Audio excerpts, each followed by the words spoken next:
ఏంటమ్మా నువ్వు చెప్పేది వింటుంటే నా మొత్తం దిగిపోయింది. పెద్ద కొడుకు పెళ్ళయి కూడా భార్యకు దూరంగా ఉన్నాడు. రెండో కొడుకు ప్రేమించిన దాన్ని వదిలేసి బాధలో ఉన్నాడు. నా కన్న కొడుకులు వాళ్ళకి నచ్చిన వాళ్ళతో హాయిగా సంసారాలు చేసుకుంటుంటే నా కళ్ళతో చూసే అదృష్టం నాకు లేదు.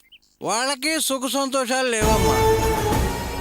అందుకేనమ్మా పెద్దవాళ్ళు చెప్తారు, కన్నవాళ్ళు చేసిన పాపాలు బిడ్డలకు తగులుతాయని. బహుశా నా పాపమే వాళ్ళని పట్టి పీడిస్తోందేమో. అంతా నా దురదృష్టంలే అమ్మా. వెళ్ళమ్మా, ఈ పాపిష్టివాడి దగ్గర నువ్వెందుకు? వెళ్ళు. ఎక్కువసేపు నా దగ్గర ఉండటం కూడా మంచిది కాదు. వెళ్ళమ్మా, వెళ్ళు. రండి మావయ్య, నేను డ్రాప్ చేస్తాను. వద్దమ్మా, నేను నడిచే వెళ్తాను. నాతో ప్రయాణం చేస్తే పిల్లిని సంకన పెట్టుకు వెళ్ళినట్టే. పోనీ ఆటో పిలవమంటారా? వద్దమ్మా, నాదెప్పుడూ నడిచే బండి. టికెట్ అవసరం లేదు, డబ్బులు అవసరం లేదు. బండి స్టార్ట్ చేశారంటే పడుతూ లేస్తూ చేరవలసిన తోటికి చేరిపోతాను. నువ్వు బయలుదేరమ్మా, వెళ్ళు వెళ్ళు. అంకుల్, ఒక్క నిమిషం. ఏంటమ్మా? ఇవిగోండి, ఈ డబ్బులు ఖర్చులు కొంచండి. ఏంటి అంకుల్ అలా చూస్తారు? తీసుకోండి. వద్దమ్మా. అదేంటి, నేనిస్తే తీసుకోరా? తీసుకునే సంబంధం తెగిపోయిందమ్మా. ఏదో మా వాసుకి కాబోయే భార్యవని, చిన్న కోళ్ళవని నీ దగ్గర డబ్బులు తీసుకోవచ్చు. ఇప్పుడు ఏ సంబంధం లేదు, ఏ బంధం లేదని తెలిసిపోయింది కదా. మరి ఇప్పుడు ఎలా డబ్బులు తీసుకోమంటావు? ఈ తరం పిల్లలు చదువుకున్నవాళ్ళు. మీ ప్రేమలేంటో త్యాగాలేమిటో నాకేం అర్థం కావట్లేదు. ఇవాళ ప్రేమ అంటారు, రేపు ఫ్రెండ్షిప్ అంటారు. కలవాలన్నప్పుడు కలుస్తారు, విడిపోవాలనుకున్నప్పుడు విడిపోతారు. కానీ ఒకే రకమైన ప్రేమను గుండెల్లో దాచుకుంటారమ్మా అలాంటి తండ్రులు. పోన్లేమ్మా, అంతా జరిగిపోయింది. గతం గతహా. నువ్వు బయలుదేరమ్మా. ఏంటంకుల్ అంతంత మాటలంటారు? వాసు నేను పెళ్లి చేసుకున్నంత మాత్రానా మీరు నాకు అంకుల్ కాకుండా పోతారా? నాకు మాత్రం మీరు ఎప్పటికీ అంకులే. నన్ను మీరు ఎప్పటిలాగానే మీరేవతే అనుకోండి. మీ ప్రేమ ఆప్యాయత నాకు కావాలంకుల్. వద్దమ్మా, ఈ విషయం మా వాసుకు తెలిస్తే లేనిపోని గొడవలు. నేను ఇబ్బంది పడాల్సి వస్తుంది. నువ్వు వెళ్ళమ్మా, వెళ్ళు.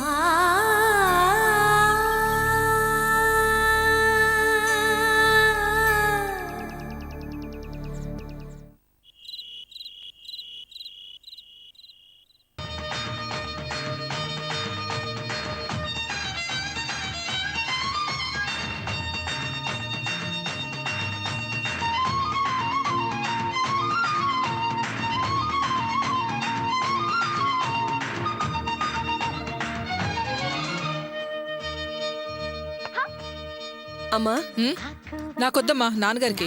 నాన్న ఒక్కటి చాలమ్మా.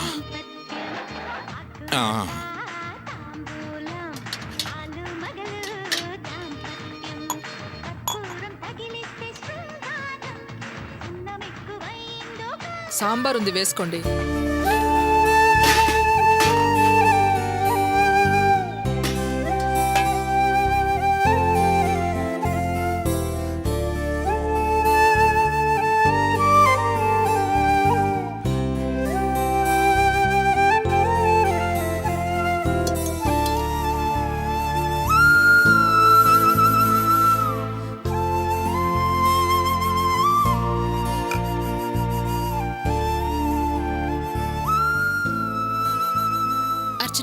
ఓ కోస్తున్నావా? మీ అన్నయ్య అడిగాడమ్మా, కాస్త త్వరగా తీసుకురా.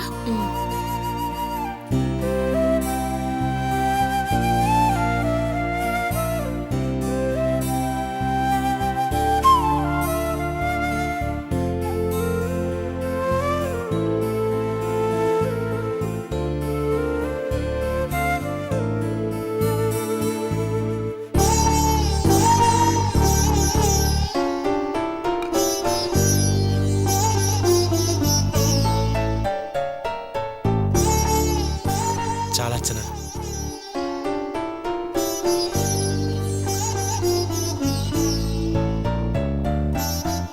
అర్చన ఎవరూ కనిపించట్లేదు. అందరూ పడుకున్నారా? మీరు రావడం లేట్ అయింది కదా, అందుకే అందరూ భోంచేసి పడుకున్నారు. నువ్వు తినేసావుగా? నేను తర్వాత తింటాను. అదేంటి అర్చన, పొద్దునుంచి పనిచేసి ఉంటావు, అలసిపోయి ఉంటావు, ఇప్పటిదాకా తినకపోవడం ఏంటి? నేను తర్వాత తింటాను, ముందు మీరు తినండి. నేను తింటాను గాని నువ్వు రాత్రి వరకు తినకుండా ఎందుకు ఆగావు? నేను తర్వాత తింటానులేండి, ముందు మీరు తినండి. అదేం కుదరదు. అలా చేస్తే ఆరోగ్యం పాడవుతుంది. ముందు నువ్వు అయ్యో, తిను. నేను తర్వాత తింటాను కదండి, మీరు ముందు తినండి.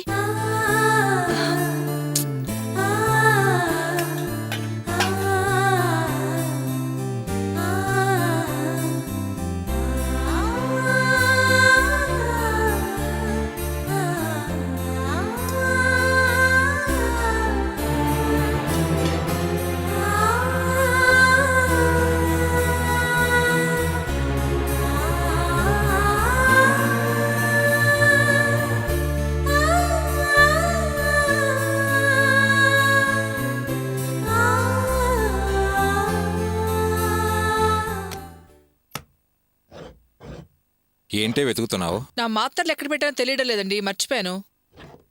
ఒక చోట పెట్టి ఇంకో చోట వెతకడం నీకు బాగా అలవాటైపోయింది. జీవితంలో సగభాగం ఈ వెతుకులాటకే సరిపోయేటట్టుంది. బాగా గుర్తు తెచ్చుకో. లేదంటే అచ్చని అడుగు. పాపం అది ఈ పాటికి పడుకుని ఉంటుంది. సరే తప్పదుగా, అడిగి చూస్తాను.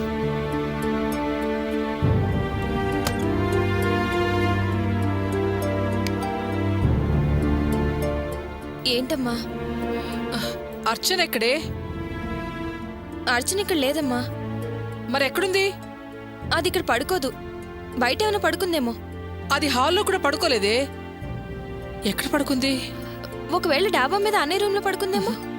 అది అన్నయ్య రూమ్ లో పడుకోదు. ఒకవేళ డాబా మీద ఆరు బయట పడుకుందేమో. వెళ్ళి చూసిరండమ్మా. లేవండి త్వరగా.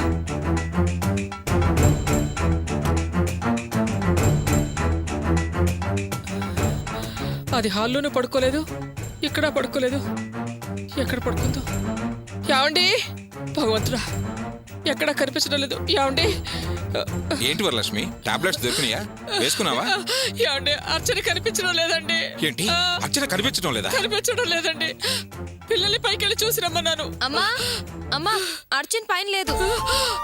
ఏంటి ఏమన్నావే? అర్చన పైన లేదా? అయ్యో, ఎంత రాత్రి వేళ ఎక్కడికి వెళ్ళిపోయి ఉంటుందండి? ఎక్కడా లేదు. కంగారు పడకమ్మా. అసలు రోజు అర్చన ఎక్కడ పడుకుంటుంది? వీళ్ళ రూమ్ లో పడుకుంటుంది అనుకుంటున్నాను రా.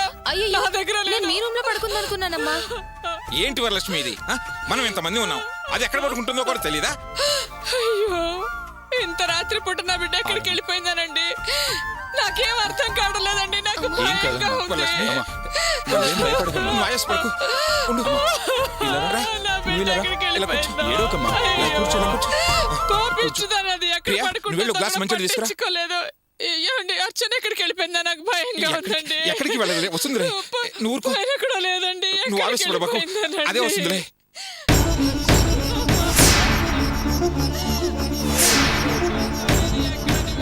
అమ్మా, అర్చన ఇక్కడే ఉందమ్మా. అర్చన,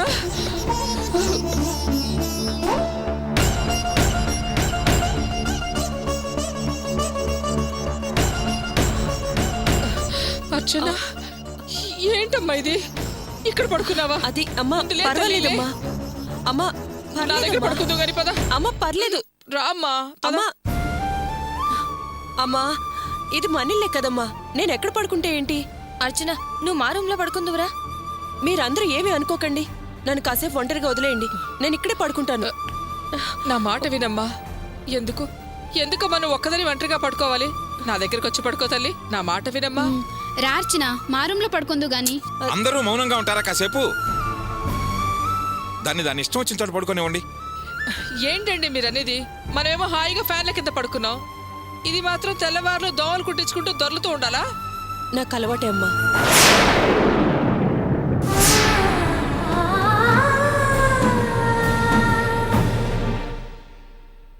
సుఖం అనే మాట నాకొద్దు.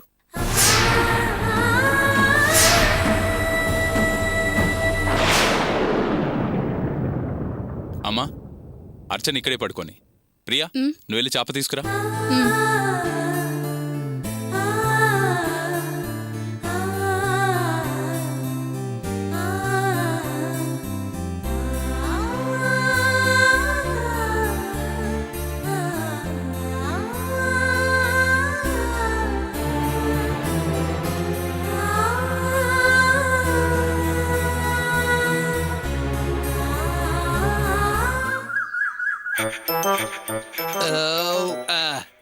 ఆహా అమృతం. ఉదయాన్నే దోశ, అందులో అల్లపు చట్నీ. ఆహా ఏం రుచి, ఏం రుచి, తినరామై మరిచి అన్నాడు ఓ మహాకవి. దాని టేస్టే వేరు. దోశ మీద మరో దోశ. అవును, మధ్యాహ్నం భోజనంలోకి ఏం కూర చేస్తోందబ్బా భాగ్యం? ఏదైతేనేమిటి, అది ఏ కూర చేసినా టేస్ట్గానే చేస్తుంది.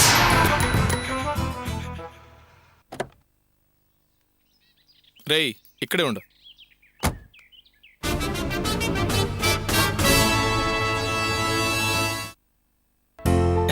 నమస్కారం అండి, బాగున్నారా? ఏంటో కుచేరుడింటికి కుష్టడొచ్చాడు. ఫుల్ బ్యాలెన్స్కి నిల్ బ్యాలెన్స్ దగ్గర ఏం పను? అంతా మన మంచికేనండి.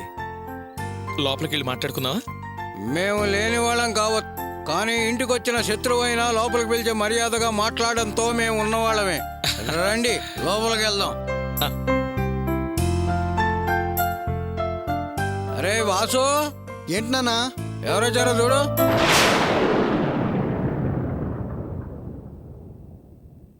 సార్ మీరా?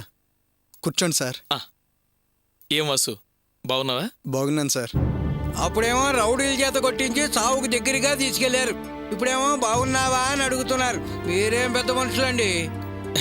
చూడండి, పాత విషయాలు మీరు మర్చిపోండి, నేను మర్చిపోయాను. ప్రస్తుతం నేను మీ ఇంటికి అతిథిగా వచ్చాను. మళ్ళీ పాత విషయాలు తవ్వుకొని వాటి గురించి అనుకుని మనసు బాధ పెట్టుకోవటం ఎందుకు చెప్పండి? ఇప్పుడు పరిస్థితులన్నీ మారిపోయాయి. నేనిప్పుడు మీతో సంతోషకరమైన వార్త చెప్పడానికి వచ్చాను. వాసు, చెప్పండి సార్. వచ్చే 10వ తారీఖున మా అమ్మాయి రేవతి పెళ్లి. మీరంతా కుటుంబ సమేతంగా రావాలి. శుభలేఖ తీసుకుని మిమ్మల్ని పిలవడానికి వచ్చాను. రంగయ్య గారు, తీసుకోండి. ఏమయ్యా, నీకేమైనా బుద్ధుందా లేదా? ఈయన లోపలికి ఎందుకు రానిచ్చావు? ఏమయ్యా, మళ్ళీ ఏం కూడా చేద్దామని వచ్చావు ఇక్కడికి? అప్పుడు బతిపోయాడు కాబట్టి ఇంకో నలుగురిని వెంటేసుకొచ్చి నా బిడ్డను చావకూడదామని వచ్చావా? వెళ్ళవయ్యా, ముందు వెళ్ళి ఇక్కడి నుంచి. లేదమ్మా, మీరు పొరపాటు పడుతున్నారు. నేను శుభకార్యం మీద మీ ఇంటికి వచ్చాను. నువ్వు రాక్షసుల్లా ప్రవర్తించినా నా కొడుకు కోసం నీ కూతురు 2 సార్లు నా ఇంటికి వచ్చింది. రావద్దని తిట్టి పంపించాను. ఆ వంక చెప్పి నీ కూతురు చేసిన తప్పుడు నా కొడుకు మీదకి రెట్టి మళ్ళీ వాడిని కొట్టించడానికి వచ్చావా? వెళ్ళవయ్యా, వెళ్ళి ఇక్కడి నుంచి. అమ్మా, నేను చెప్పేది కాస్త వినండి. నువ్వేం చెప్పాల్సిన పని లేదు, నేనే వినాల్సిన అవసరం లేదు. ఒక్క నిమిషం కూడా నువ్వు ఇక్కడ ఉండడానికి వీల్లేదు. ముందు వెళ్ళి ఇక్కడి నుంచి. అమ్మా, నువ్వు నోర్మీరా, వెళ్ళమని చెప్పాను కదా, వెళ్ళి ఇక్కడి నుంచి. అమ్మా, ఎందుకమ్మా అరుస్తావు? ఊరుకో. ఏంట్రా నువ్వు మాట్లాడేది? చావు బతుకుల మధ్య ఉన్న వాసుని మనం ఎంత కష్టపడి బతికించుకున్నావో మర్చిపోయావా? అసలు మంచిదనం అనేది ఈ దగ్గర ఉంటే కదా మన ఇంటికి వచ్చే అర్హత ఉండడానికి. ఇలాంటి మనిషిని కుర్చీ వేసి కూర్చోబెట్టి మరే చేయమంటావా? అమ్మా, దయచేసి మాట్లాడద్దు. సారీ సార్, తప్పుగా అనుకోవద్దు. మా అమ్మ కొంచెం నిర్మోహమాటంగా మాట్లాడే మనిషి. తన మాట కరకైనా మనసు చాలా మంచిది సార్. పర్వాలేదు తమ్ముడు, ఆమెది కన్న ప్రేమ, తట్టుకోలేక అలా అంటున్నారు. నేను అర్థం చేసుకోగలను. ఆ స్థానంలో నేనున్నా అంతే. అవును, గోపి అంటే మీరేనా? అవునండి. విన్నానయ్యా, నీ గురించి చాలా విన్నాను. నీ గురించే కాదు, మొత్తం మీ కుటుంబం గురించి తెలుసుకున్నాను. ఆవేశపడి మిమ్మల్ని అనవసరంగా ఇబ్బంది పెట్టాను. ఇప్పుడు పశ్చాత్తాపడుతున్నాను. ఏ వాసునైతే నేను మనుషుల్ని పెట్టి కొట్టించాను, అదే వాసుకి నేను శుభలేఖిచ్చి పిలవడానికి వచ్చాను. వాసుయే కాదు, మీ ఫ్యామిలీ మొత్తం మా అమ్మాయి పెళ్లికి తప్పకుండా రావాలయ్యా. ఆహాహాహా, సిగ్గు లేకుండా ఎంత బాగా పిలుస్తున్నావయ్యా. మేం పెళ్లికి రావాలా? అమ్మా, ఊరుకోమని చెప్పానా? అననీవయ్యా, ఆమె కోపం చల్లారేదాకా అనని. మృత్యువుతో పోరాడి బ్రతికిన తన కొడుక్కి ఆ పరిస్థితి తీసుకొచ్చిన వాణ్ణి అనని. ఆమె బాధ, కోపం, ద్వేషం అన్నీ బయటికి రాని. నువ్వు ఆమెను ఆపకు.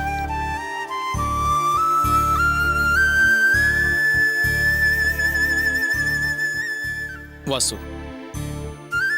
నువ్వు పాతవాసులాగా నా ఇంటికొచ్చి సాయంగా ఉండాలయ్యా. అలాగే సార్. ఇదిగో, పైకి మాట వరుస కనడం కాదు. ఇంతకుముందు ఎలా అయితే నా దగ్గర పనిచేసేటప్పుడు ఏ పని చెప్పకముందే వెంటనే ఎలా చేసేవాడివో అలా చెయ్యాలి. భారమంతా నీదేనయ్యా. ఖచ్చితంగా సార్. నేను లేకుండా మీ అమ్మాయి పెళ్ళే జరగదు, సరేనా? చాలా సంతోషం వాసు, ఈ మాట కోసమే ఎదురు చూస్తున్నాను. మీ కుటుంబాన్ని చూస్తుంటే నాకు చాలా సంతోషంగా ఉందయ్యా. నేను ఒక్క మాట చెప్పాను అంతే.